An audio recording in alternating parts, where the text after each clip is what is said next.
रुग्णांना जास्तीत जास्त मदत करण्याचा प्रयत्न, दोषींवर कारवाई करण्याच्या पोलिसांना सूचना। स्थानिक आमदार मंगेश कुडाळकर यांची कुर्ला बस अपघातावर प्रतिक्रिया।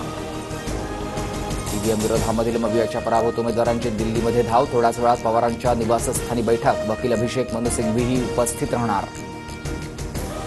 विधानसभेतील पराभवानंतर मवियाचे उमेदवार सुप्रीम कोर्टात जाणार। आज किंवा उद्या पराभूत उमेदवार ईव्हीएम विरोधामध्ये याचिका दाखल करण्याची ही शक्यता।